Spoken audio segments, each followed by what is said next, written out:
Où cherchez-vous des réponses aux grandes questions de la vie?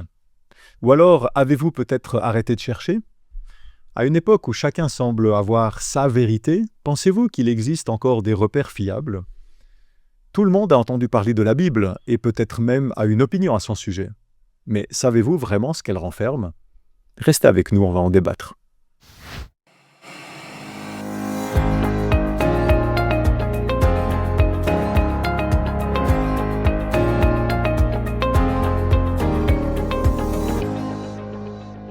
Bienvenue dans 3DS, ça me fait très plaisir de vous retrouver cette semaine. Toujours pour ouvrir la parole de Dieu, pour prendre du temps, un moment ensemble avec des invités, pour réfléchir, pour discuter, pour échanger au niveau de la Bible, du message qu'elle a à nous donner.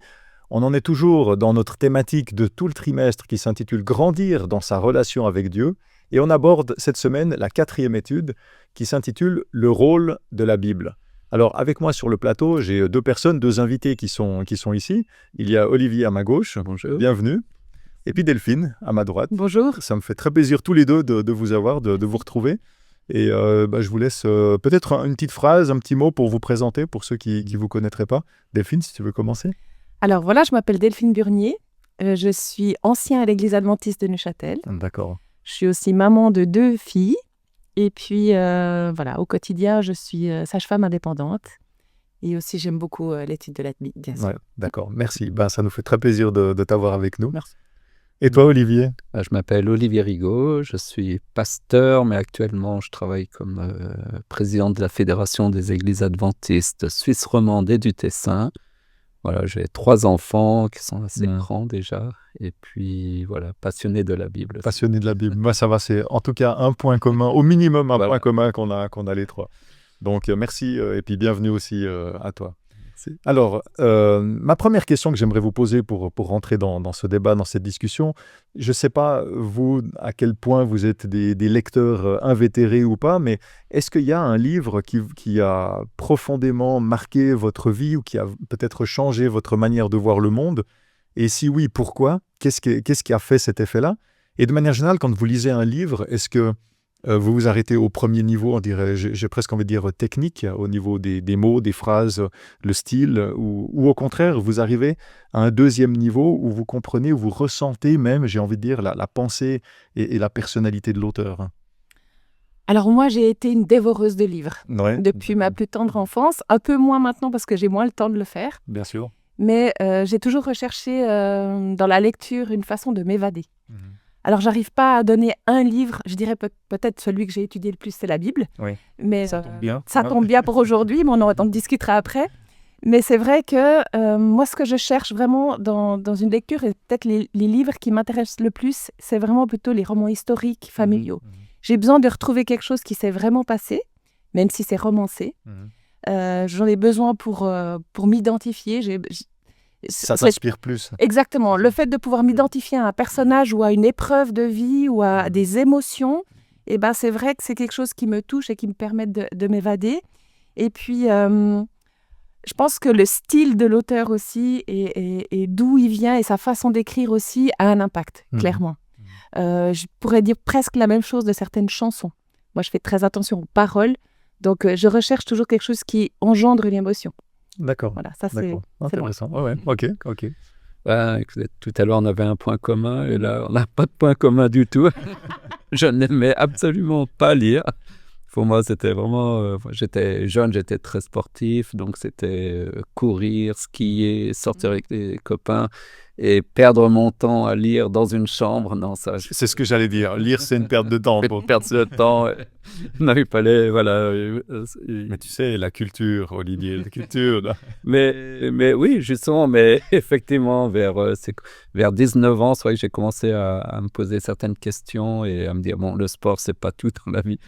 Et c'est vrai que j'ai été plutôt attiré par des livres. Voilà, je pense que j'étais en quête un peu de sens, de comprendre un peu finalement qui j'étais.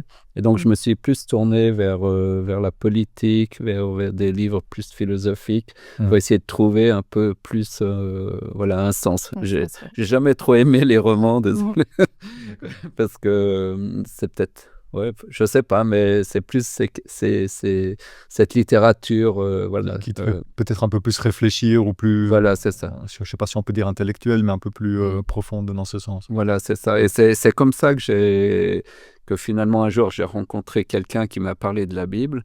Puis au début, j'ai pas lu le livre, mais il m'en parlait. Puis voilà, un jour, il y a eu cette promesse du Christ qui dit « Qui cherche trouve » dans Matthieu 7,7. Puis là, eh bien, je pense que j'ai voulu mettre à l'épreuve finalement cette parole de Dieu, du Christ, dire tiens, bah, tu dis que comme j'étais quelqu'un de très rationnel, si je cherche, eh bien, je te trouverai. Alors, je vais te chercher, on va voir si je te trouverai. Et c'est là où, peut-être, à l'instar, on aura peut-être l'occasion d'en parler, des autres livres écrits par les hommes, j'ai découvert que la Bible est un livre un peu différent parce que c'est la parole de Dieu et que cette parole, elle est vivante, agissante et qu'on peut vraiment la prendre au sérieux pour l'appliquer dans notre vie et qu'elle est capable qu'elle part une forme puissance créatrice. Tu vois. Dieu a créé le monde par sa parole et on a l'impression qu'aujourd'hui encore, avec cette même parole, il peut créer quelque chose de nouveau. Et ce rapport avec la Bible est très différent avec les autres livres pour moi. D'accord. Ok, ben on aura l'occasion d'en parler, d'approfondir tout ça. Et justement, on va rentrer dans le texte biblique, mais avant, j'aimerais qu'on puisse prier ensemble. Seigneur notre Dieu, nous voulons te remercier pour ce temps de partage qu'on peut avoir, cette possibilité qu'on a d'ouvrir ta parole et de pouvoir réfléchir, de pouvoir échanger là-dessus. Seigneur, on te demande ton Esprit Saint, qu'il puisse nous guider, nous inspirer, nous enrichir, et que tu puisses aussi toucher par ton esprit ceux qui nous écoutent, qui nous regardent, et que ces discussions puissent être utiles et intéressantes pour eux dans leur propre cheminement spirituel. Nous te remercions et te prions au nom de Jésus. Amen. Amen. Alors, pour rentrer dans le texte biblique, le texte central, j'aime bien commencer avec le texte central de l'étude. Cette semaine, ce texte se trouve dans Hébreux, au chapitre 4, le verset 12. Et le texte, je lis dans la version Nouvelle Bible Second, le texte nous dit « La parole de Dieu est vivante », donc ça correspond à ce que tu disais, hein, « La parole de Dieu est vivante, agissante, plus acérée qu'aucune épée à deux tranchants. Elle pénètre jusqu'à la division de l'âme et de l'esprit, des jointures et des moelles. Elle est juge des sentiments et des pensées du cœur. » Alors quand j'ai lu ce texte, quand je préparais l'émission, il y a eu plusieurs impressions, plusieurs sentiments qui ont émergé en moi, qui sont arrivés. Puis premièrement, on voit que la parole de Dieu, elle est puissante. Le texte, il nous dit, elle est vivante, elle est agissante. Donc on voit qu'il y a une puissance qui s'en dégage. C'est quelque chose de même très positif. Mais c'est aussi mentionné qu'elle est plus acérée qu'une épée à deux tranchants. Donc, et puis encore le texte qui nous dit, elle pénètre au plus profond d'entre nous. Elle est juge des sentiments et des pensées du cœur. Et quand je lis ça, ça me laisse un sentiment un petit peu plus mitigé, un peu plus perplexe, pas forcément positif. Hein. Et c'est vrai que la Bible, alors de manière générale, elle est appelée communément la parole de Dieu. La Bible, c'est un livre. Et donc, dans ce verset, il est question de la parole de Dieu. On parle de parole et donc de quelque chose de parlé, quelque chose d'oral. Comment est-ce qu'on peut dire que la Bible est la parole de Dieu alors qu'on sait et qu'on accepte, c'est assez reconnu, c'est accepté par la majorité, qu'elle a été écrite par des humains. Et puis, qu'est-ce que ça signifie exactement dans les versets qu'on a lus, le verset qu'on a lu? Elle pénètre jusqu'à la division de l'âme et de l'esprit, des jointures et des moelles, elle est juge des sentiments et des pensées du cœur. Est-ce qu'il faut avoir quelque part peur de cette parole qui est aussi puissante? C'est vrai que la Bible a ce paradoxe, elle se prétend être parole de Dieu, en même temps elle est écrite par des humains, comme chacun de nous, mais des humains qu'on pense inspirés sous l'inspiration divine, le souffle de Dieu qui vient, qui saisit l'être et qui transmet finalement une révélation de Dieu pour les hommes. Mais c'est vrai que l'image qui me vient, c'est peut-être l'image d'un architecte génial qui a prévu une œuvre incroyable. La première œuvre, c'est l'œuvre de la création de la terre. Et puis, il y a une deuxième œuvre qui est le plan du salut, l'œuvre de la rédemption, la recréation. Et Dieu c'est un peu cet architecte qui a une vision d'ensemble et qui va partager cette vision à différents hommes et femmes dans l'histoire biblique à travers plusieurs millénaires. Et c'est assez intéressant de voir que justement à travers la cohérence et l'unité qu'il y a entre le premier livre et le dernier livre de la Bible, on voit qu'il y a une pensée, qu'il y a finalement un esprit qui a traversé, un plan qui a traversé toutes ces pages et toutes ces révélations. Et on le voit dès la Genèse, c'est comme si Dieu posait un peu les fondations. Il exprime finalement la condition humaine, l'origine du mal, de la violence, comment l'humanité va se retrouver dans la peur, dans toutes sortes de craintes, et puis comment Dieu va venir vers elle et puis lui proposer un nouveau chemin. Et on voit finalement ce chemin qui se réalise à travers la venue du Messie et puis qui s'accomplit et se réalise pleinement avec le dernier livre de l'Apocalypse, avec l'établissement de la fin du mal et une nouvelle terre. Et on voit donc vraiment cette unité qui traverse toute la parole de Dieu et qui révèle quelque part que cette inspiration, elle vient d'une même source, d'une même origine. Oui, il y a vraiment un développement, une progression et une cohérence avec des auteurs qui sont complètement différents, qui ne se sont pas nécessairement connus ou côtoyés. C'est ça. Et c'est quelque chose qui est juste incroyable.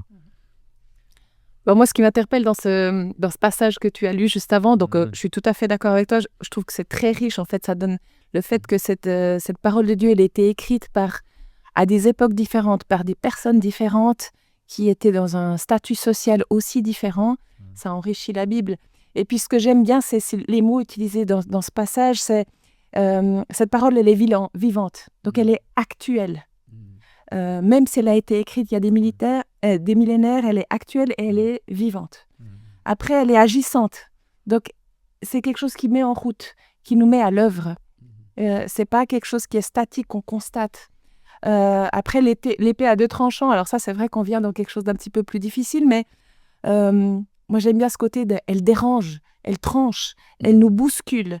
Et je pense que pour se mettre en chemin, on est obligé parfois d'être bousculé, souvent, j'ai envie de dire, parce que... Elle révèle des choses sans tabou, quelque part. Tout à fait, et puis elle nous pousse à nous remettre en question. Et c'est ce tranchant, c'est ça aussi. L'être humain a malheureusement vite tendance à se reposer sur ses lauriers, et puis après, elle juge. Et ce jugement, c'est plutôt une ligne de conduite, une ligne de vie. Donc, en fait, il y a toujours... Pour moi, il y a vraiment quelque chose qui est d'un chemin, qui est de l'ordre d'un mouvement et d'un chemin. Oui, je t'en prie, merci. Je vois aussi dans cette épée à double tranchant finalement, une œuvre de recréation, parce que dans Genèse 1, justement, Dieu crée toutes choses en séparant les choses, en donnant à chaque chose une identité, une place, un rôle défini. Et puis finalement, à travers cette épée à double tranchant qui sépare, justement, Dieu, il veut faire cette œuvre en nous de recréation et remettre de l'ordre un peu dans le tohu-bohu, c'est-à-dire le chaos parfois de nos pensées, de nos sentiments. Des fois, il y a beaucoup de confusion en nous. Et Dieu, il veut justement, par sa parole, remettre de la lumière, remettre aussi un peu d'ordre et nous dire, voilà, tu vois, ce sentiment-là, cette motivation. Et il nous aide à voir plus clair sur nos sentiments, nos émotions, sur nos pensées, sur qui nous sommes, sur qui il est. Et c'est là où je vois finalement cette épée non pas comme une menace, mais plutôt comme une opportunité de croître, de grandir, de devenir cette nouvelle création à l'image de Dieu. Ouais, moi, ce qui m'interpelle beaucoup avec la Bible, c'est qu'on dit que c'est un livre où Dieu se dévoile, où il se découvre. Et quelle est la meilleure manière de se faire connaître, si ce n'est non pas en parlant soi-même de soi-même, mais en laissant les autres parler de soi. Je pense que le témoignage, il sera plus vrai, plus authentique, parce que de soi-même, on peut dire ce qu'on veut. C'est vrai ou c'est pas vrai, et qui c'est qui peut le vérifier. Mais quand c'est les autres qui parlent de nous, là, c'est quelque chose de beaucoup plus réaliste. Alors, une personne peut se tromper, mais quand c'est plusieurs personnes, ça donne une image plus fidèle, plus réelle. Et là, moi, c'est ça qui m'interpelle dans la Bible aussi, c'est que Dieu, il a laissé les gens, les hommes qu'il a inspirés, parler de lui-même. Donc, pour moi, c'est peut-être la source pour découvrir Dieu la plus authentique, la plus véridique, en fait. Mais bon, avançons un petit peu dans notre étude. J'aimerais lire avec vous un texte biblique, qui se trouve dans 2 Timothée, au chapitre 3, les versets 15 à 17. Alors, c'est un extrait d'une lettre que l'apôtre Paul il a écrit à son ami Timothée. Et donc, Paul, il écrit « Depuis ta plus tendre enfance, tu connais les écrits sacrés. Ils peuvent te donner la sagesse en vue du salut par la foi qui est en Jésus-Christ. Toute écriture est inspirée de Dieu, elle est utile pour enseigner, pour réfuter, pour redresser, pour éduquer dans la justice, afin que l'homme de Dieu soit à la hauteur, parfaitement équipé pour toute œuvre bonne. » J'ai regardé un peu sur ChatGPT et j'ai vu que la Bible a été partiellement traduite dans plus de 3400 langues et entièrement traduite dans plus de 700 langues. Le nombre d'exemplaires vendus s'élève à plus de 6 milliards. Alors, c'est pour autant que ChatGPT soit une source fiable, mais enfin, c'est en tout cas ce qu'il m'a dit. Mais malgré tous ces chiffres qui sont très éloquents, on a parfois l'impression que c'est le livre, peut-être, on voit le plus lu, mais peut-être le moins bien compris. Et quand je lis les versets que je viens de lire avec vous, qu'on a lus ensemble, et que je considère la façon dont la Bible est comprise ou perçue dans notre société occidentale sécularisée, moi je vois un grand décalage quand même. Alors, ma question ou mes questions pour définir un environnement de discussion, qu'est-ce que c'est la Bible pour vous ? Quel rôle est-ce que la Bible elle a joué ou elle joue encore dans votre vie ? Quel conseil est-ce que vous donneriez à quelqu'un qui ne connaît pas la Bible pour peut-être l'aider à la découvrir, l'aider à l'apprivoiser pour finalement en connaître ses trésors ? Alors moi, il y a une chose qui me vient avec ce genre de questions, c'est d'abord, je pense que qui peut lire la Bible et à quel moment faut-il lire la Bible ? Est-ce que vraiment il y a un bon moment pour lire la Bible ? Est-ce que vraiment elle s'adresse qu'à une seule population ? Ou est-ce qu'il faut vraiment un mode d'emploi pour lire la Bible ? Alors, spontanément d'un côté, j'ai envie de dire, bien sûr que non, la Bible est ouverte et accessible à tous. Et d'un autre côté, je dirais le contraire. Bien sûr que oui. Pourquoi ? Parce que c'est vrai que la Bible, elle a été écrite dans des contextes différents, par des personnes différentes, on en a parlé avant, ce qui fait son enrichissement aussi, dans des contextes culturels différents, dans des langues différentes aussi, puisqu'il y a l'Ancien Testament, le Nouveau Testament, ils n'ont pas été écrits dans la même langue. La Bible qu'on étudie, que chacun peut étudier, elle est traduite, à moins d'avoir fait évidemment des études d'hébreu, de grec, de pouvoir approfondir le texte. Et donc évidemment que ce travail de traduction, ça a été un travail magnifique qui a été fait. Ce qu'il faut savoir aussi, c'est que la Bible, elle a aussi été écrite avec un vocabulaire différent, un nombre de mots différents, en fonction de peut-être de son éducation, de sa capacité. Donc, il y a des Bibles qui utilisent un vocabulaire relativement restreint et il y a des Bibles qui utilisent un vocabulaire très large, plus de 20 000 mots, plus de 30 000 mots. Donc, ça, parfois, on ne le sait pas, mais je trouve que ça a été vraiment une inspiration de Dieu pour que tous aient accès à cette Bible.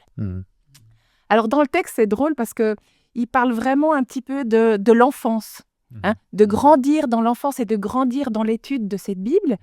Et alors, c'est vrai qu'on n'a pas tous la chance d'être nés dans une famille chrétienne. Si on est né peut-être dans une famille chrétienne pratiquante, adventiste ou pas, on a peut-être étudié les histoires de la Bible, d'abord le Nouveau Testament, l'Ancien Testament. Donc, on a pu grandir dans ce qui est l'histoire, les faits, et puis d'essayer peut-être, en grandissant, d'avoir une profondeur par rapport à ce texte. Et puis, mais même n'importe qui se convertit, qui accède à la Bible, même à 30 ou 40 ans, il va passer par cette enfance, quelque part, cette enfance de la foi.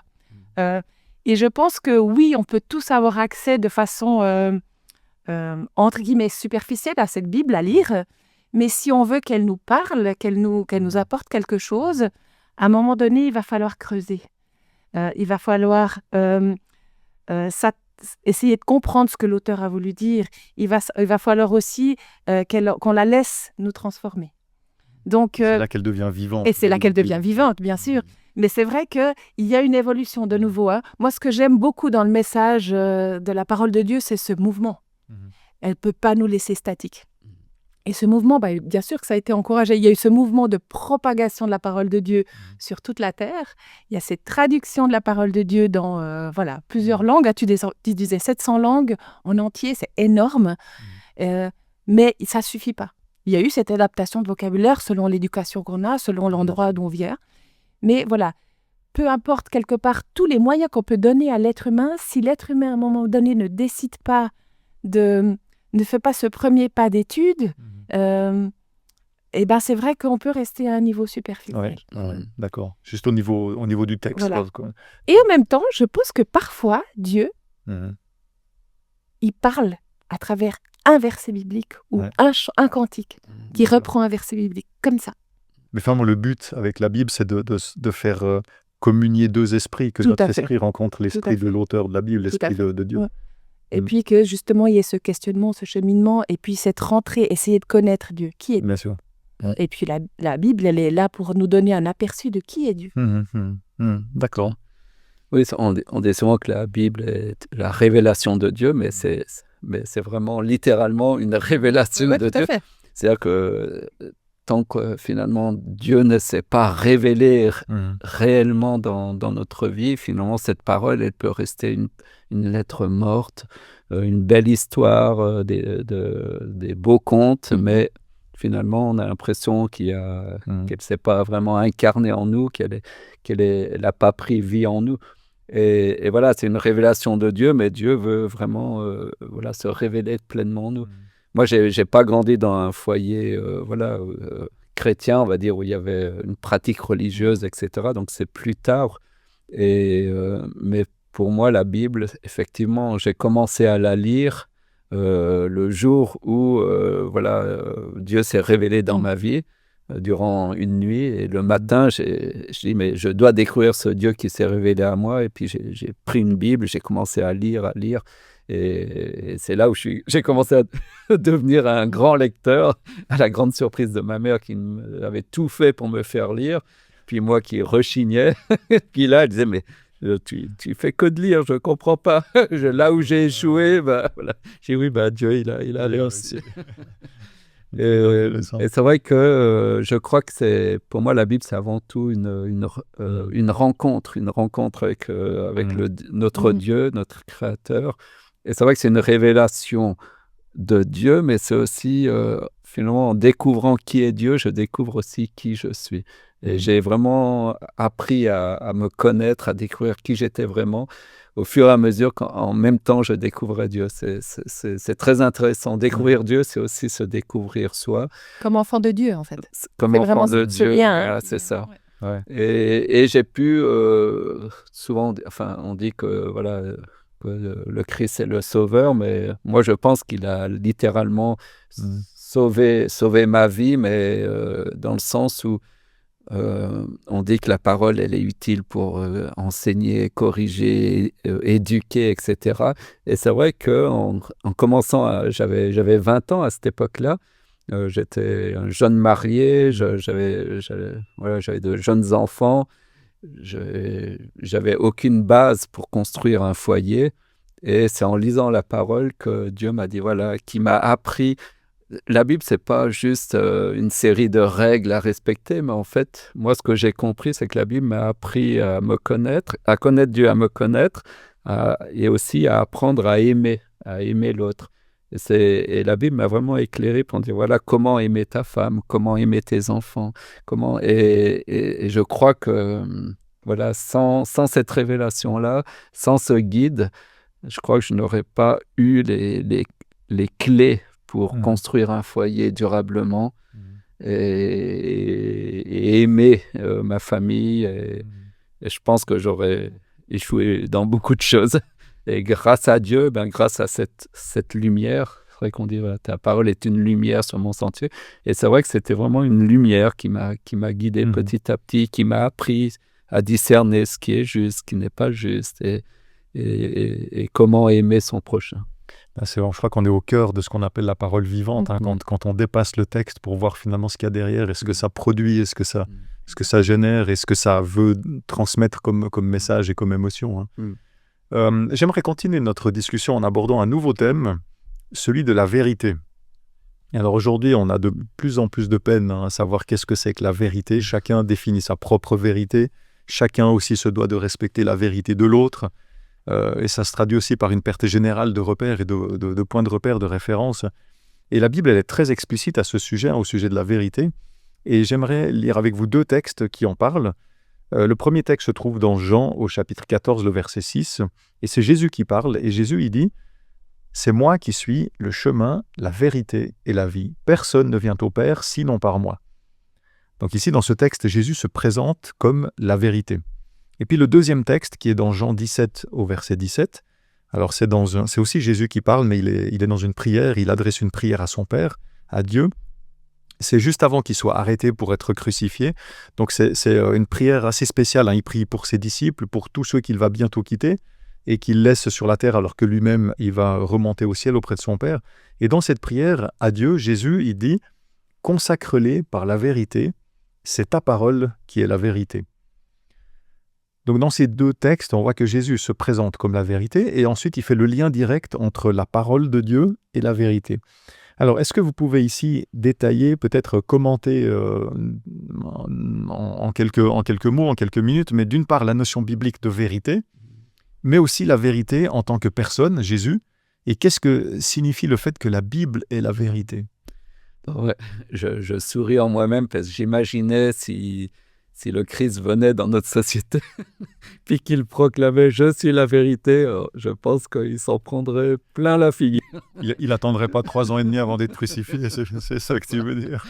Non, c'est vrai qu'on vit dans un monde assez déstabilisant dans le sens où c'est un monde qui s'est construit sur une certaine philosophie, en tout cas le monde occidental, le relativisme, l'amoralisme, on pourrait même dire une forme de certaine laïcité, où il faut respecter chaque idée, où chacun a sa vérité, et puis que finalement, qu'elle ne peut pas forcément être contestée, et que toute personne qui prétend avoir la vérité, tout de suite finalement suspectée d'être un peu extrémiste. Une sorte de gourou. Voilà, c'est ça, puisque finalement...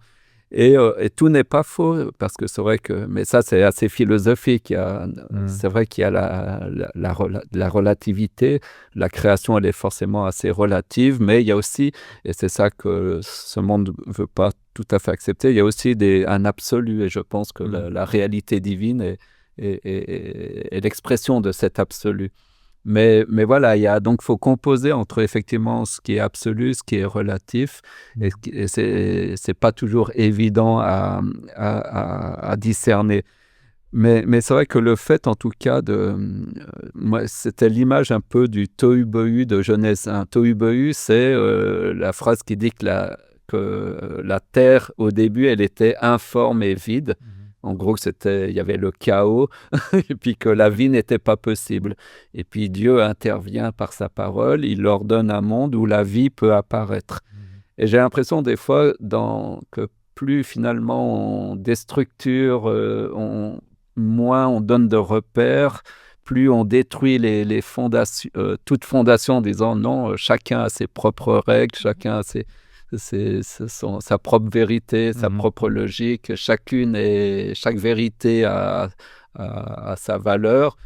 Eh bien, finalement, le risque, c'est finalement de créer un monde un peu informe et vide où on ne sait plus sur quoi se reposer, sur quelle fondation finalement notre vie peut donc ça recrée le chaos en fait, ça structure. Ça génère une forme de chaos, de déstructuration, de décréation, et on le sent dans notre société, on a beaucoup de mal à se repérer, il y a beaucoup de confusion, et puis même sur des choses qui dans l'ancien temps paraissaient évidentes, acquises, aujourd'hui c'est remise en cause, et puis ça crée un certain...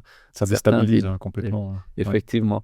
Et ce que je trouve intéressant quand Jésus, lui, se proclame comme la vérité, parce que finalement, l'évangile de Jean commence avec ce texte qui dit qu'au commencement était la parole était Dieu, était avec Dieu. Et au verset 14, la parole a été faite chair et elle a habité parmi nous, mais elle n'a pas été accueillie et rejetée. C'est-à-dire que cette parole qui a posé qui a établi les fondations de ce monde, qui a fait aussi, qui a transmis la vie à l'être humain. Eh bien, cette parole, elle a été incarnée en Jésus-Christ. Et Jésus-Christ, du coup, peut dire, moi, je suis le chemin, la vérité et la vie. C'est-à-dire, je suis la vérité, cette vérité qui a bâti ce monde au commencement, et la vie, je suis celui aussi qui a transmis cette vie à l'humanité. Et il va le manifester dans son ministère, en ressuscitant Lazare, en montrant qu'effectivement, il est la source de la vie. Et en tant que source, il peut se proclamer effectivement vérité et vie. C'est très intéressant parce qu'en fait, ce que tu dis, ça montre que Jésus, en fait, n'importe qui peut définir n'importe quoi. Mais finalement, c'est Jésus qui a démontré que lui, il a la crédibilité pour dire « je suis la vérité, je suis la vie ». Et il n'y a que lui qui a cette crédibilité. Donc voilà, ceux qui ne connaissent pas Jésus, vraiment, ça vaut la peine d'étudier parce que c'est interpellant. Et puis son message, il est d'autant plus pertinent et avant-gardiste, même des milliers d'années plus tard, parce que autour de nous, il n'y a jamais personne qui est la vérité, à moins d'être un gourou de secte. Et même là, généralement, c'est plutôt des dogmes qui deviennent la vérité. Et le message de l'Évangile, il est totalement... je trouve que c'est un cataclysme dans le bon sens, en fait. C'est une tempête de joie et d'ordre et de vie au milieu du chaos, justement, parce que ce n'est pas des principes figés, ce n'est pas une ligne de vie, mais c'est vraiment la personne de Jésus-Christ avec tous les exemples de sa façon de comment il a vécu, comment il a répondu, comment il a cherché la vie, comment il a cherché toujours à rencontrer l'homme, à rentrer en relation. Et je trouve que cette vérité-là, elle a, dans le monde d'aujourd'hui, tellement encore de place, puisqu'on commence vraiment à se détacher les uns des autres, à avoir des écrans entre les uns et les autres. Et c'est paradoxal. Parfois, on a beaucoup de difficultés à justement partager ce message. Et pourtant, les gens ont besoin de cette réalité d'un être humain, quelqu'un de chair et de sang qui a incarné la vérité et qui est devenu cette vérité. C'est ça. Donc les gens peuvent vraiment s'identifier à Jésus parce que c'est pas un Dieu lointain, c'est quelqu'un qui est venu sur avec des exemples, avec des interventions, avec des colères, avec mais vraiment avec quelque chose qui encourage l'être humain toujours à se mettre en relation avec Dieu. C'est ça en fait, c'est cette relation qui est toujours mise en avant. Il y a deux versets que j'aimerais, pour continuer notre discussion, il y a deux versets que j'aimerais lire avec vous et que j'aimerais aussi vous laisser commenter. Alors le premier se trouve dans Ésaïe 55, le verset 11, et c'est Dieu qui parle et qui dit « Ainsi en est-il de ma parole qui sort de ma bouche. Elle ne revient pas à moi sans effet, sans avoir fait ce que je désire, sans avoir réalisé ce pourquoi je l'ai envoyé. » Et puis le deuxième texte se trouve dans Matthieu 4, au verset 4, et là c'est Jésus qui parle et qui dit « L'être humain ne vivra pas de pain seulement, mais de toute parole qui sort de la bouche de Dieu. » Alors dans ces deux versets, si on synthétise un petit peu, on apprend que la parole de Dieu, elle produit un effet, qu'elle a de la puissance de réaliser des choses. Ça rejoint aussi le texte d'Hébreux 4, 12 qu'on a lu en début de notre discussion. Et puis Jésus nous dit aussi que la parole de Dieu est aussi essentielle à notre vie que la nourriture à notre corps. Donc c'est une image qui est quand même assez forte, très parlante. Et il y a peut-être, et même certainement, des gens qui nous regardent, qui nous écoutent, qui se disent « moi je peux m'en passer, j'ai pu vivre sans la Bible jusqu'à maintenant, je vis très bien comme ça, enfin voilà, qu'est-ce que ça va m'apporter de plus ?» Qu'est-ce que vous pouvez répondre à ça ? Quel est le plus qu'apporte la Bible dans la vie et comment en faire prendre conscience déjà pour nous-mêmes, mais pour ceux qui nous écoutent ? Pour ce passage d'Ésaïe, moi je l'aime beaucoup. J'aime beaucoup le verset qui vient juste avant. Si tu permets, je me permets juste d'en parler parce qu'il parle vraiment, il y a la métaphore de la pluie, de la neige en fait, de quelque chose qui vient arroser. Et puis, je trouve que c'est un passage qui montre cette intentionnalité en fait de la parole. Cette intentionnalité de Dieu, quand il fait souffler son esprit, c'est pour amener du fruit, c'est pour amener de la vie. C'est pas pour montrer qu'il a raison. Alors évidemment, on y arrive par un autre chemin. Mais c'est toujours, tu parlais avant de cette importance pour pouvoir créer cette vie au milieu du chaos. La pluie de Dieu et la parole de Dieu, elle vient pour cela. Elle vient pour faire grandir l'être humain et de nouveau pour le mettre en relation. Donc ça, moi, j'aime beaucoup parce que c'est pas quelque chose de stérile. c'est pas des mots, c'est pas des arguments, c'est quelque chose qui convainc, mais pour vivre. Pas qui convainc pour avoir raison. Et ça, je trouve que c'est plus qu'un clin d'œil, c'est une remise parfois à l'ordre quand on a vraiment besoin, on se sent le besoin de prouver quelque chose, soi-disant au nom de Dieu, et puis d'essayer de comprendre qu'est-ce qu'il y a derrière. Est-ce qu'on est en train de vraiment partager ce message de Dieu qui donne cette intentionnalité de vie, de fruits, de croissance, ou est-ce qu'on veut convaincre pour montrer qu'on a raison? Donc là, il y a vraiment quelque chose en tout cas moi, qui souvent m'a interpellée, qui m'a souvent malheureusement attristée aussi dans ces combats d'arguments, où je me suis rendu compte qu'on n'arrive jamais à gagner ce genre de combat d'arguments si on veut prouver juste qu'on a raison. Ouais. Moi, ça me fait vraiment penser ce que tu dis entre l'intellect et puis l'émotion. Et le cœur, tout à fait. Et le cœur. Et quand on transmet des émotions, quand on transmet quelque chose qu'on vit réellement, quelque part, ça passe beaucoup plus facilement. L'intellect, ça peut mettre une barrière, on est d'accord, pas d'accord, on part dans des joutes intellectuelles, mais finalement, l'effet n'est pas du tout le même, c'est ce que tu exprimes. L'effet n'est pas le même si je pense que notre intellect, il peut aussi nous amener à approfondir cette émotion. Hein. Je pense que c'est aussi attendre, parce que si on reste dans quelque chose de très émotionnel, on peut aussi des fois pas trop s'identifier. Mais c'est lié, et je pense que ce qui motive au départ, ça doit être cette envie de faire grandir l'autre et qu'il se mette en relation avec Dieu. Et ça, c'est un vrai challenge, je trouve, dans le témoignage qu'on peut, ou quand on essaie de témoigner, de partager cette parole de Dieu, c'est toujours ce vrai challenge de dans quelle mesure j'ai vraiment envie de connaître l'autre, savoir où il en est, comment je peux l'atteindre, ou est-ce que je viens avec voilà, il faut que tu te convertisses, quoi, voilà, tu vas mourir. Ouais. Donc c'est... Quel message encourageant. Exactement. Ça peut faire prendre conscience qu'il faut une réaction. Et puis du coup, c'est vrai que cette idée de pain, elle illustre aussi... elle illustre un peu la même chose. Le pain, c'est quelque chose dont on a besoin. Tu disais, il y a des gens qui peuvent se passer de la Bible, ils vivent très bien. Il y a des gens sur Terre qui peuvent pas qui n'ont pas de pain et ils meurent. Ouais. Et ça, c'est quelque chose de très concret. Donc l'image, elle est très forte parce que, oui, alors au niveau abstrait, peut-être qu'on peut penser que ne pas avoir cette parole de vie qui est ce pain quotidien, on peut vivre quand même, mais vivre comment? Vivre quand? Je pense qu'on passe tous, et ça, je suis certaine qu'on passe tous à un moment de notre vie, et peut-être pas dans notre jeunesse, mais peut-être plus tard, par des questions existentielles.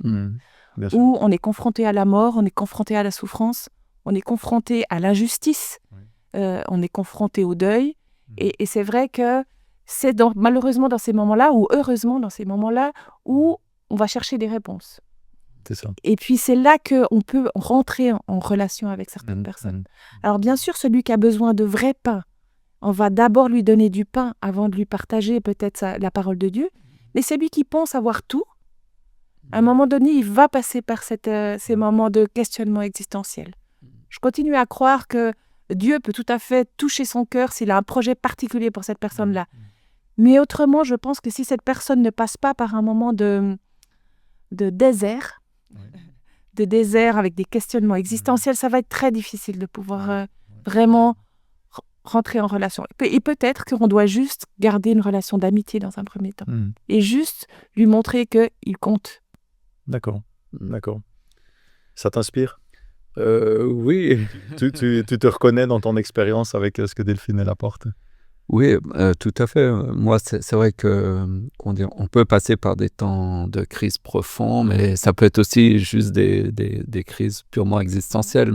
Quand j'ai cherché Dieu, tout allait bien dans ma vie, j'avais pas de soucis particuliers, mais j'avais quand même ce besoin de savoir qui j'étais vraiment, où j'allais et quel était le sens de cette vie. Et je crois que là, on dit que l'évangile est pour... Jésus dit que je suis venu annoncer une bonne nouvelle pour les pauvres, et je pense qu'il faut cette pauvreté-là, comprendre ce besoin de cette nourriture spirituelle. Parce que ce pain, il a c'est le pain physique de tous les jours, et quand on rencontre les gens en général, on travaille pour ce pain physique, on travaille pour sa famille. Et puis, mais il y a aussi finalement le pain spirituel, il est là pour révéler une autre dimension dans notre être, qui est cette vie intérieure, qui est plus profonde. mais qui existent aussi. Et je crois que c'est là où nous, on doit pouvoir aussi être les témoins, de dire, c'est vrai, tu peux vivre sans la Bible. Comme tu peux vivre sans musique, comme tu peux vivre sans amour. et je dirais, mais pourquoi pas choisir une vie où justement, qui va être remplie de poésie, de musique et de l'amour de Dieu et de ton prochain. Et je crois que c'est ça le projet de la Bible, c'est de dire, ok, tu peux vivre sans Dieu, tu peux vivre sans la parole de Dieu, pour toi-même, par toi-même, être le centre du monde, ou tu peux aussi choisir de réaliser que, oui, tu n'es pas le centre du monde, mais en même temps, ça donne l'opportunité de vivre pour quelque chose ou quelqu'un plus grand que toi-même, de ne pas vivre juste pour soi-même, mais de vivre pour une réalité plus grande, pour une cause plus grande que soi-même. Et là, ça donne une certaine transcendance à notre vie, et ça nous met en marche vers une vie pleine d'aventures, de découvertes et aussi de beauté. Ouais. J'avais lu une étude intéressante. Alors maintenant, j'arrive plus à vous donner exactement d'où ça vient, mais ce qui était très intéressant, c'est qu'ils avaient essayé de calculer le degré de bonheur des gens. Alors c'est très abstrait, on est bien d'accord, mais en fait, ce qui ressortait de l'étude, c'est que les gens qui prenaient soin des autres avaient un score de bonheur plus élevé que ceux qui étaient plus centrés sur eux-mêmes. Pour nous, c'est évident parce que la Bible nous appelle à faire ça. Hein. Mais je trouvais très intéressant qu'il y ait eu cette démarche, entre guillemets, scientifique qui montre bien à quel point, en fait, le fait de prendre soin des autres, donc de laisser que les autres aient prendre soin, ça ne veut pas forcément leur donner à manger, hein, ça veut dire se soucier de l'autre, avait un impact direct sur le score de bonheur qu'on pourrait se donner, en fait, dans la vie. Et je trouvais ça intéressant. Vas-y. On arrive gentiment au bout. Non, mais ça me fait penser au texte qui disait que la parole de Dieu ne revient pas sans effet, comme avec l'image de la fille. Ouais. Et ça faisait le lien, je crois, avec l'idée du don. Enfin, il y a plus de bonheur à donner qu'à recevoir. Et je crois que Dieu, il désire donner des choses. Et finalement, en donnant, il y a toujours quelque chose qui revient aussi. Et même dans notre vie, finalement, ce principe s'applique aussi. En donnant, on reçoit aussi énormément en retour. Quoi. Donc la Bible, elle nous transmet, elle nous propose un chemin de vie, une expérience de vie extraordinaire, tout ça gratuitement. Quelque part, j'ai envie de dire, il faudrait être fou pour ne pas l'accepter. Sans traiter personne de fou, bien sûr. Mais le monde est un petit peu fou quand même. Mais c'est encore plus fou de croire, mais ça vaut vraiment la peine. C'est vrai. On arrive au terme de notre émission, puis juste j'aimerais vous demander encore un mot avant qu'on termine. Quel est pour vous le point central de l'étude de cette semaine ? Qu'est-ce que vous avez appris ou que vous retenez ou que vous aimeriez partager, peut-être qui est le plus important ? Pour moi, le point central de cette leçon, c'est que la parole de Dieu est créatrice et recréatrice. Qu'elle peut créer toute chose nouvelle en moi. Et ça, c'est vraiment quelque chose qui me fascine. J'ai tendance aujourd'hui à lire de moins en moins de livres d'auteurs humains. Et peut-être que j'ai moins de temps. Et ce temps-là, je le passe beaucoup plus à lire la parole de Dieu parce que pour moi, ce que je lis, je me dis, mais c'est quelque chose que Dieu peut faire dans ma vie. Et je peux y accorder toute ma foi, toute ma confiance. Et cette parole de Dieu va nourrir ma vie de prière. En disant, Seigneur, j'ai lu que tu es capable de faire ça, tu pourrais me libérer de ça. C'est-à-dire qu'il peut faire toute une œuvre en moi. Et cette parole, justement, elle est vivante. Elle est actuelle et puis elle agit encore aujourd'hui. Et ça, je trouve que c'est quelque chose qui me touche particulièrement dans cette leçon. Très, très belle invitation à tous ceux qui nous écoutent. Et toi, Delphine, ce que tu retiens ? Moi, ce que je retiens et puis qui me touche particulièrement dans la Bible, qui n'est pas un livre, hein, on l'a dit un petit peu à un moment donné, je crois, mais qui est plusieurs livres, c'est ce fil rouge de la Genèse à l'Apocalypse de qui est Dieu. Ça veut dire et ça, c'est quelque chose qui me fascine parce que je trouve que au fil des différents livres, selon les différents auteurs, les contextes, on arrive à percevoir, à avoir un aperçu de qui est Dieu et comment il agit et quel est son plan un petit peu. Et ça, je trouve que c'est fascinant parce que c'est déjà quelque chose qui est unique. C'est la première chose. Et puis, c'est un questionnement que j'ai toujours, mais comment est cette personne de Dieu? Qu'est-ce que j'apprends sur Dieu dans ce passage-là? Ouais. Et surtout dans les passages où je trouve que c'est violent peut-être, ou que que je comprends pas très bien pourquoi Dieu aurait dit ça, et où je remets un peu en question, et ben en fait, ça m'aide à chercher, à me poser ces questions-là. Et moi, j'aime ce défi-là, parce que je suis jamais déçue. Ok. Ouais, c'est en éternelle recherche. Ouais, exactement, ouais. C'est un livre ouvert vraiment dans tous les sens du terme, où on peut vraiment approfondir, aller plus loin. Tout le temps. Voilà. C'est vrai. Donc, magnifique. Merci beaucoup pour ces discussions, Merci à toi. pour votre présence. Ça m'a fait très, très plaisir de discuter avec vous, de partager avec vous. Moi aussi. Et j'aimerais vous rappeler, vous donner les 5 essentiels de la semaine. Premièrement, la Bible, c'est une parole vivante. Elle agit en nous au plus profond du cœur. Deuxièmement, Dieu parle et se révèle à travers la Bible, même si elle a été écrite par des auteurs humains. Troisièmement, la Bible donne du sens à ta vie et te construit à la rencontre et à la connaissance de Dieu. Quatrièmement, la vérité biblique se révèle en Jésus, qui se présente comme le chemin, la vérité et la vie. Cinquièmement, la parole de Dieu transforme et nourrit la vie, comme une nourriture essentielle pour l'âme. J'espère que cette émission vous a plu, qu'elle vous a interpellé, qu'elle vous a fait grandir, qu'elle vous a fait réfléchir aussi. Et je vous invite toujours à ouvrir la parole de Dieu, à continuer votre réflexion, à continuer à lire, à chercher, à prier, peut-être aussi en discussion avec des amis pour que ça ne reste pas juste une réflexion personnelle, mais que ce soit quelque chose de partagé. On grandit d'autant plus. Et puis j'aimerais aussi vous remercier, profiter de cet instant pour vous remercier toutes les personnes qui font des dons à Espoir Média. Vous savez qu'on en a besoin, je le dis de temps en temps, je le dis régulièrement, mais on vous remercie pour vous qui donnez. Vous pouvez nous faire un don à espoirmedia.ch ou bien sur le lien qui est juste en dessous. On vous remercie infiniment pour cela. Et puis n'oubliez pas de mettre un petit pouce si ce n'est pas déjà fait, de vous inscrire aussi, de vous abonner à la chaîne pour recevoir des notifications, pour savoir quand des nouvelles vidéos vont sortir. Voilà, il ne me reste plus qu'à vous remercier encore et à vous souhaiter une très très bonne semaine.